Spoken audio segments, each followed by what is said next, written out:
Hello my student, संकल्प classes Mahoba में आप सभी का स्वागत है। आज हम एक नई शुरुआत, मैंने आपको बताया था कि संकल्प क्लासेस महोबा ने एक नई शुरुआत की है, वो करंट अफेयर्स की शुरुआत है। तो प्लीज सपोर्ट मी, ज्यादा से ज्यादा लाइक करें, सब्सक्राइब करें और शेयर करें।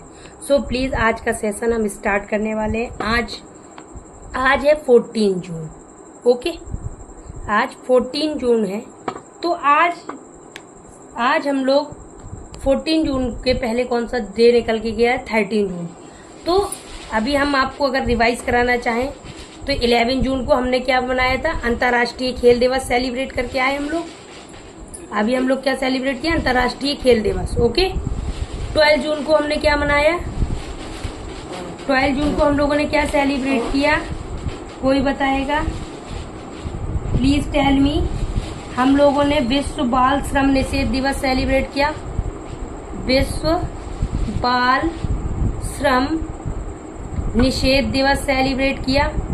ओके माय डियर स्टूडेंट्स, अब हम लोग 13 जून की बात करेंगे। किसकी माय डियर स्टूडेंट? 13 जून। तो माय स्टूडेंट्स, 13 जून को हम लोगों ने अंतर्राष्ट्रीय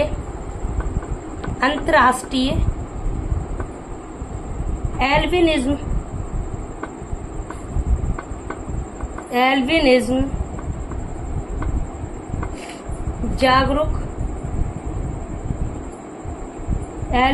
जागरूकता दिवस।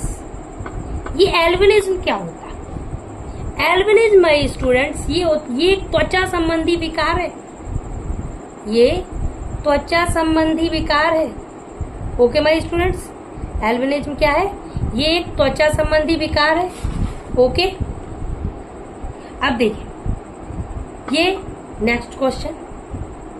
अब देखते हैं, हाल ही में किसने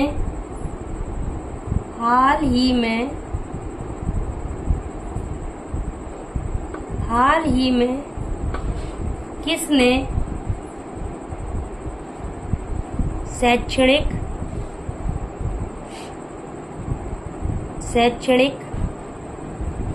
सांस्कृतिक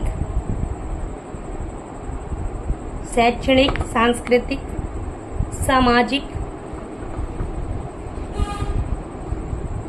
और धार्मिक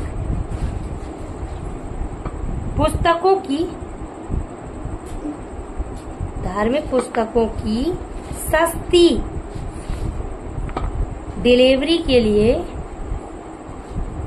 सस्ती डिलीवरी के लिए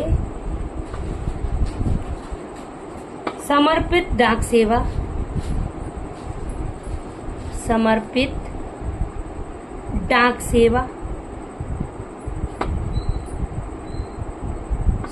सेवा उसका नाम रखा है ज्ञान पोस्ट। समर्पित डाक सेवा ज्ञान पोस्ट शुरू किया है। तो माय डियर स्टूडेंट, इसे शुरू किया है डाक विभाग ने। किसने शुरू किया है? डाक विभाग ने।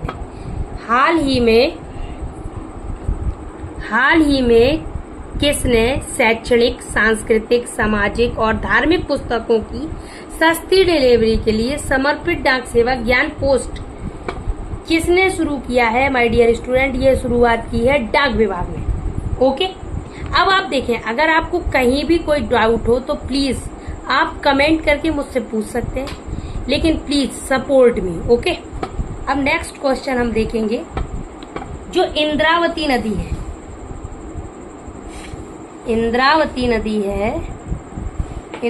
नदी किसकी सहायक नदी है? तो ये गोदावरी की सहायक नदी है। किसकी है? गोदावरी की सहायक नदी। ओके, अब देखें, हम लोग इंद्रावती के बारे में जान सकते हैं। इंद्रावती का उद्गम कहाँ से हुआ है? ये कहाँ से निकली इंद्रावती नदी? माय डियर स्टूडेंट, ये उड़ीसा के, इंद्रावती नदी कहाँ से निकली है? उड़ीसा के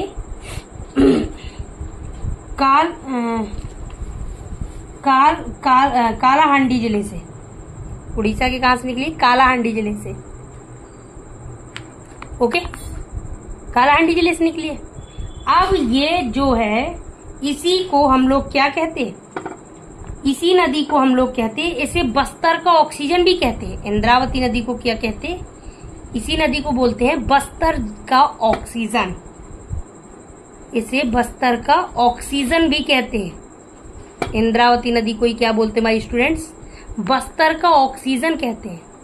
ओके, आप ये याद रख पाएंगे। इंद्रावती नदी किसकी सहायक नदी है? गोदावरी की। इसका उद्गम कहाँ से हुआ? उड़ीसा के कालाहांडी जिले से। और इसका उद्गम तो हुआ कहाँ से? उड़ीसा के कालाहांडी से। और इसी इंद्रावती नदी को बस्तर का ऑक्सीजन भी कहते हैं। ओके, अब नेक्स्ट हम लोग बात करने वाले हैं माय स्टूडेंट्स। अभी आज ही ऑपरेशन राइजिंग लाइन हुआ है। कौन सा ऑपरेशन हुआ है? Operation rising line. Operation rising line. तो जो ये ऑपरेशन राइजिंग लाइन हुआ है, ये इजराइल ने, कहाँ पे हुआ है? इजराइल में। ओके, ऑपरेशन राइजिंग लाइन कहाँ हुआ है? इजराइल में हुआ है। इजराइल ने ईरान पर हमला कर दिया। इजराइल ने ईरान पर हमला कर दिया। ओके, इजराइल ने ईरान पर हमला कर दिया। हमला कर दिया तो क्यों किया? उसके सैन्य और परमाणु ठिकानों को निशाना बनाया।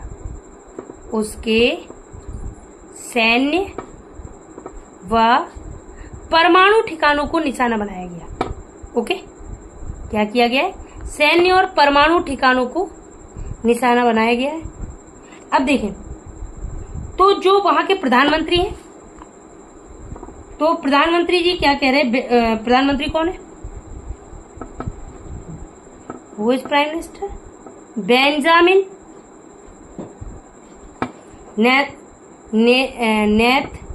नेताहिन। Benjamin Netanyahu. ये इन्होंने कहा कि ईरान के परमाणु खतरे के खिलाफ, ईरान के, जो ईरान है, ईरान के परमाणु खतरे के खिलाफ, परमाणु खतरे के खिलाफ, अब जो परमाणु खतरे के खिलाफ एक पूर्व खतरनाक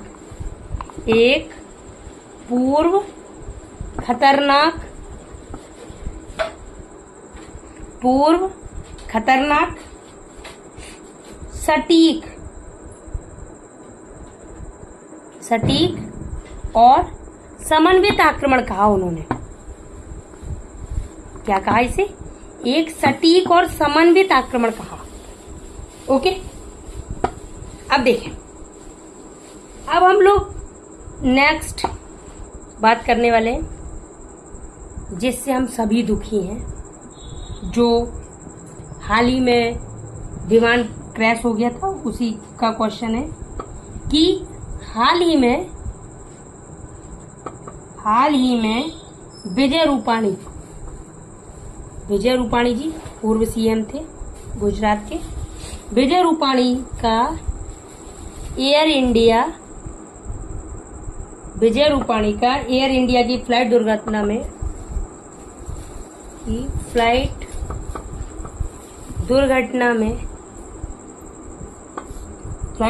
में निधन हो गया। फ्लाइट दुर्घटना में निधन हो गया है। यह कहाँ के सीएम थे? दुर्घटना में निधन हो गया है, तो ये किस राज्य के सीएम थे माय स्टूडेंट? ये गुजरात राज्य के सीएम थे। कहाँ के सीएम थे? गुजरात के। तो अब हम इनके बारे में अगर जानना चाहें तो ये गुजरात में 2 बार सीएम रहे। ये 2 विधानसभाओं में 2 बार सीएम रहे। ओके, ये 2 बार सीएम रहे माय स्टूडेंट्स।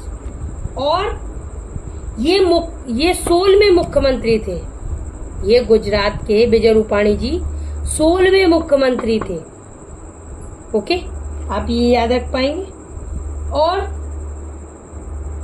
अब जो वो फ्लाइट थी, एयर इंडिया फ्लाइट AI-171, कौन सी फ्लाइट थी?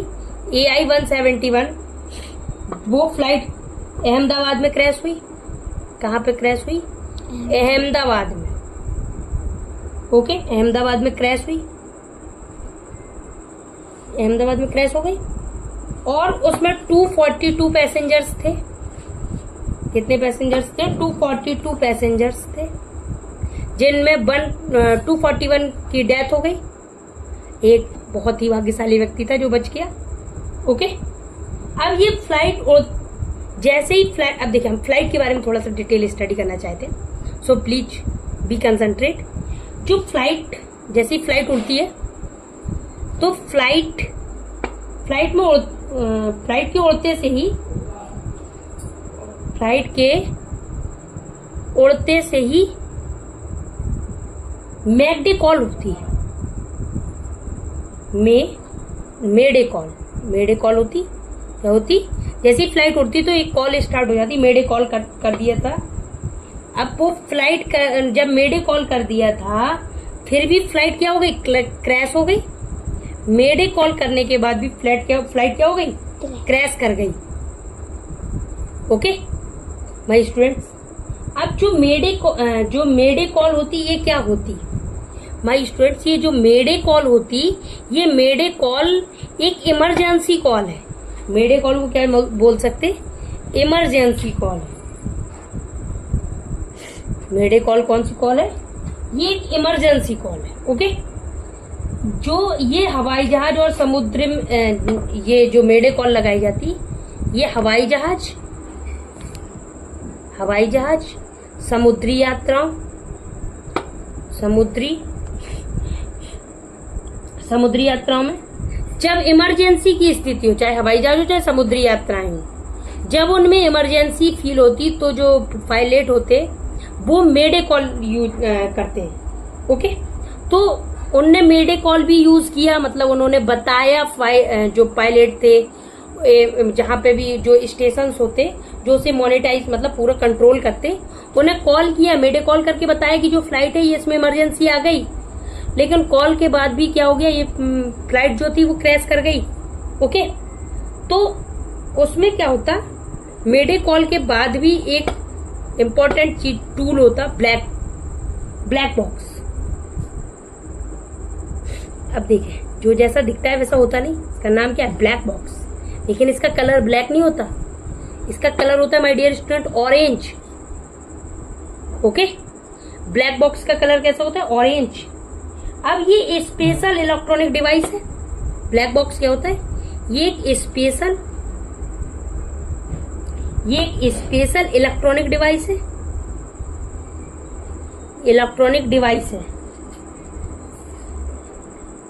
ये क्या है? एक स्पेशल इलेक्ट्रॉनिक डिवाइस है।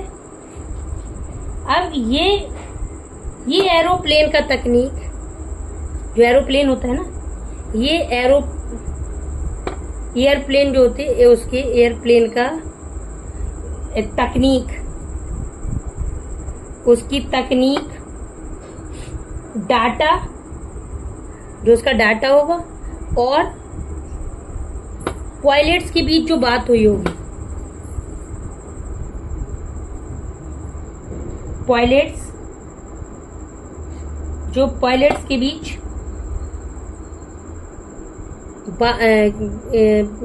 बीच बातचीत को रिकॉर्ड करता है। ओके, यानी अगर ये ब्लैक बॉक्स मिल जाएगा तो सारा पता चल जाएगा कि ये प्लेन कैसे क्रैश हुआ। यानी अब ये आप कहोगे जब प्लेन क्रैश हो गया तो ये ब्लैक बॉक्स भी डिजनरेट हो गया होगा। नहीं, जो ये ब्लैक बॉक्स है माय डियर स्टूडेंट्स, ये हाई टेम्परेचर यानी 1000 डिग्री सेल्सियस टेम्परेचर को भी 1 आवर्स तक सहन कर सकता, और ये ऐसी मेटल से बनाया जाता कि ये जल्दी इजीली डिस्ट्रॉय नहीं होता। ओके, ये जल्दी डिस्ट्रॉय नहीं हो सकता, यानी ये बहुत मजबूत धातु का बना है। ओके माय डियर स्टूडेंट, यानी जब हम लोग ढूंढेंगे तो ये ब्लैक बॉक्स मिल जाएगा, और ब्लैक बॉक्स के मिलते ही हमें ये सारा डाटा भी मिल जाएगा। तो उससे हम ये पता कर सकते थे कि ये फ्लाइट चलेगी कि नहीं। ओके, फ्लाइट कैसे क्रैश हो गई। ओके, अब हम लोग आगे बात करते हैं नेक्स्ट। ओके, अब नेक्स्ट है जीडीपी की गणना के लिए जीडीपी की गणना के लिए नया आधार वर्ष क्या बनाया गया है? नया आधार वर्ष किसे बनाया गया है? तो माय डियर स्टूडेंट 2022 और 2023 को बनाया गया है। जीडीपी की गणना के लिए नया आधार वर्ष किस वर्ष को बनाया गया है? 2022 और 2023 को बनाया गया। देखिए, जब हमें रियल जीडीपी काउंट करने के लिए, जब हम रियल जीडीपी काउंट करने के लिए एक बेस ईयर मानते हैं। रियल जीडीपी की गणना करने के लिए क्या करते हैं? गणना करने के लिए एक बेस ईयर मानते हैं। क्या मानते हैं? Base year. ओके, तो जैसे हमें 2025 की गणना करनी, तो 2023 और 22 और 23 को बेस बनाया क्या? ऐसे ही जब 2015 में रियल जीडीपी काउंट हुआ था, जब 2015 में रियल जीडीपी काउंटिंग हुई थी, तो बेस ईयर किसे बनाया गया था? तो 2011-12 को बेस ईयर बनाया गया था। ओके माय डियर स्टूडेंट्स, क्या किया गया था? 2011 और 12 को क्या बनाया गया था? बेस ईयर बनाया गया था। ओके, नॉर्मल जीडीपी, देखो एक तो रियल जीडीपी होती और एक होती नॉमिनल जीडीपी। दूसरी क्या होती? एक नॉमिनल जीडीपी होती। इसी इन्फ्लेक्शन को लेके नापा जाता है। इसे तो इन्फ्लेक्शन के थ्रू जल्दी से ऐसे ही नाप लेते। ओके, अब देखिए एक लास्ट और वेरी इंपॉर्टेंट क्वेश्चन, उसे आज हम डिस्कस करेंगे।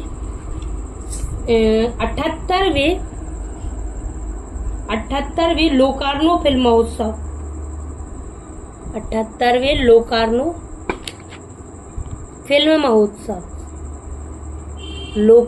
फिल्म महोत्सव में प्रतिष्ठित मानद लेपर्ड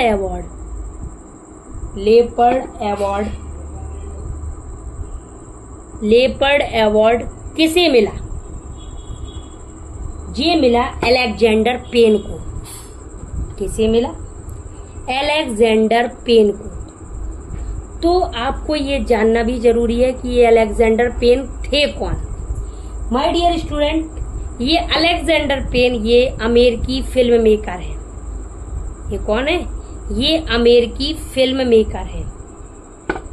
तो ये जो लोकार्नो फिल्म महोत्सव है, इसमें जो लेपर्ड अवार्ड दिया जाता, ये फिल्म मेकर्स को ही दिया जाता और ऐसे फिल्म मेकर्स को देते कि जिसकी सोच जो हम फिल्म बना रहे उसके साथ मैच कर रही होती है, तो उसी को क्या बोलते?